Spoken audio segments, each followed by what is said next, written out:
మన ప్రభువును రక్షకుడైనటువంటి యేసుక్రీస్తు వారి నామములో అందరికీ వందనాలు. ప్రియమైన దేవుని బిడ్డలారా, ఈ సమయంలో దేవుని వాక్యం ధ్యానించుకుందాం.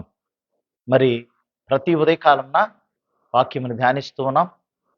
అదే రీతిగా ఈ ఉదయకాలమును కూడా మనం వాక్యాన్ని ధ్యానించుకుందాం. ప్రియమైన దేవుని బిడ్డలారా, వాక్యాన్ని గమనించినట్లయితే యోహోను 14వ అధ్యాయము 13, 14 వచనాలు చదువుకుందాం. మీరు నా నామమున దేనిని అడుగుదురో తండ్రి కుమారుని యందు మహిమపరచబడుటకై దానిని చేతును. నా నామమున మీరు నన్నేమి అడిగినను నేను చేతును.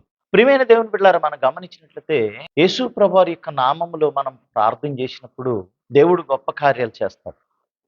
మత్తయి సువార్తలో మనం చూస్తాం, కొండ మీద ప్రసంగంలో యేసు ప్రభువారు అడుగుడి మీకు ఇవ్వడును అంటారు. మనము దేవుణ్ణి అడిగితే దేవుడు మనకి అయితే ఈ ప్రార్థనలో 2 విధానాలను మనం గమనించాలి. ఒకటి, యేసు కోరిన విధంగా మనం ప్రార్థన చేయాలి. రెండవదిగా, అది మనం చేసినటువంటి ప్రార్థన కూడా తండ్రి చిత్తానుసారంగా తండ్రిని మహిమపరిచేదిగా ఉండాలి. కాబట్టి ప్రియమైన దేవుని బిడ్డలారా, ఆ రీతిగా మనం అడిగినప్పుడు ఖచ్చితంగా దేవుడు మన ప్రార్థన ఆలకిస్తాడు. మనం చాలా చాలా అడుగుతూ ఉంటాం, నాకు అది కావాలి, ఇది కావాలి, అది కావాలని గొంతెమ్మ కోరికలుగా అడుగుతూ ఉంటాం. కానీ మనం అడిగేటప్పుడు దేవుని చిత్తం ఏంటి, దేవుని ఇష్టం ఏంటని మనం అడగాలి. ప్రభా నీ చిత్తమైతే ఇది జరిగించండి అడగాలి ప్రతి విషయాన్ని. కాబట్టి ప్రతిది కూడా దేవుని చిత్తానికి మనం అప్పగించేసుకోవాలి. అనగా దేవుని ఇష్టానికి ప్రభా నేను అడుగుతున్నది నీ చిత్తమైతే ఇది నాకు ఇవ్వండి అని మనము ప్రార్థనాపూర్వకంగా దేవుని సన్నిధికి వెళ్ళాలి. కాబట్టి ప్రియమైన దేవుని బిడ్డలారా, మనం అరుగు వాటి కంటే కూడా ఊహించు వాటి కంటే కూడా ఎక్కువగా ఇచ్చే దేవుడు.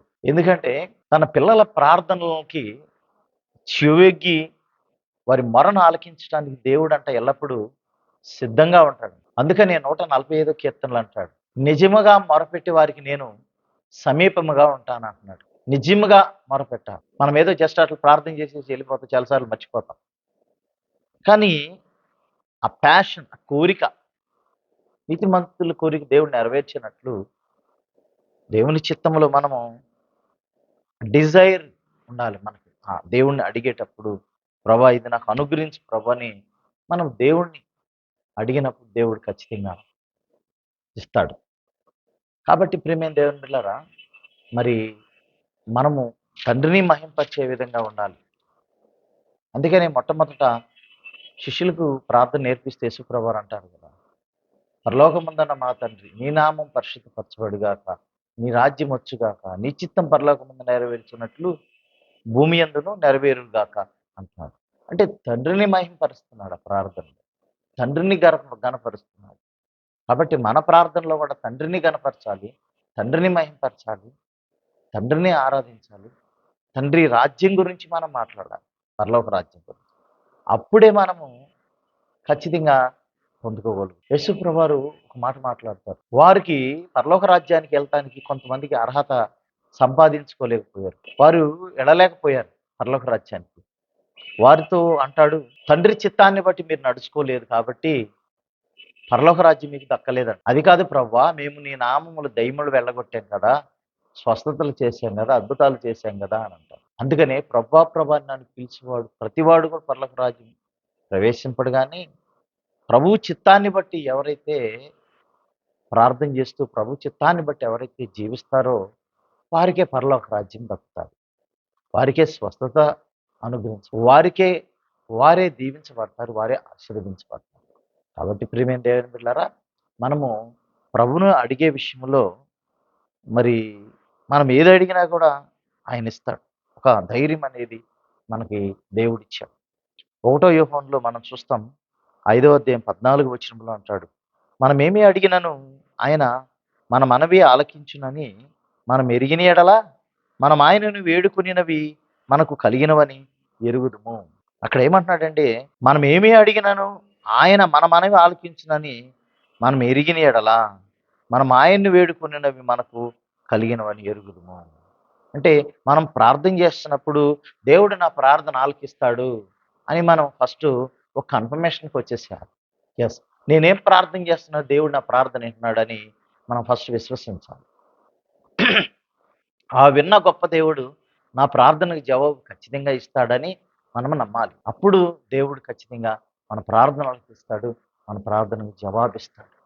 ప్రియమైన దేవుని బిడ్డలారా, ఆసక్తితో ప్రార్థించమని ఏలియా ఏం చేశాడు? ఆసక్తితో ప్రార్థన చేసినప్పుడు ఆయన మనవంటి స్వభావం కలివాడేనంట. అంతకుముందు 3.5 సంవత్సరాలు వర్షం కురవలేదు ప్రార్థించినప్పుడు. మరలా తిరిగి ప్రార్థన చేస్తే వర్షం కురిసింది, భూమి ఫలించిందంట. ఆ అడగటములో ఏముంది? ఆ దేవుని చిత్తానుసారంగా ఆయన అడగటం జరిగింది. మనమంటే స్వభావం కలిగిన వాడు కాబట్టి మరి మనం ప్రార్థన చేసే ప్రతి వాటిని కూడా దేవుడు ఆలకిస్తాడు. అయితే అది తండ్రి చిత్తానికి తండ్రి మహింపరిచే రీతిగా ఉంటేనే అవి జరుగుతాయి. ఆ రీతిగా మనం దేవుని చిత్తానుసారంగా అడుగుదాం. తండ్రికి ఇష్టమైనవి అడుగు. యేసయ్యని తండ్రిని మహింపరిచేవిగా అడుగుదాం. దేవుడి పరిశుద్ధ వాక్యం దీవించినగా ఆమెను ప్రార్థన చేసుకుందాం. మమ్మల్ని మిక్కిలిగా ప్రేమించిన ప్రియ పరలోకపు తండ్రి మీకు వందనాలయ్యా. మా జీవితంలో ఎన్నో గొప్ప కార్యం చేసినారు ప్రభు. మాకు ఒక ఉన్నతమైన మంచి మార్గాన్ని ఇచ్చారు ప్రభు. మేము బలపడాలన్నా, స్వస్థపడాలన్నా, మీ రాజ్యం పొందుకోవాలన్నా మేము అడగమన్నారు ప్రభు. అడిగిన వాటినల్లా పొందుకో అని ఆ శక్తిని, ఆ కృపను మీరు మాకు అనుగ్రహించి సహాయం చేయండి. అది కూడా మీ చిత్తంలో మిమ్మల్ని మహింపరిచే రీతిగా మేము అడుగున్నట్లు ప్రభు చూపించి సహాయం చేయమని యేసు పరిశుద్ధ నామమున అడిగి వేడుకొని ప్రార్థన చేస్తున్నాం తండ్రి. ఆమేన్. నేను తండ్రి అయిన దేవుని ప్రేమ, ప్రభు అయిన యేసుక్రీస్తు కృప, పరిశుద్ధాత్మ సహచర్య చేరుమనకును సకల పరిశుద్ధులకును ఎల్లప్పుడూ తోడై నడిపించునుగా. ఆమేన్. అందరికీ వందనాలు. మరి కొద్ది కాలాన్ని కలుసుకుందాం మనం అందరం. అప్పటి వరకు దేవుని కృప, దయ, కనికరం మీ మీద ఉంటుంది. God bless you all.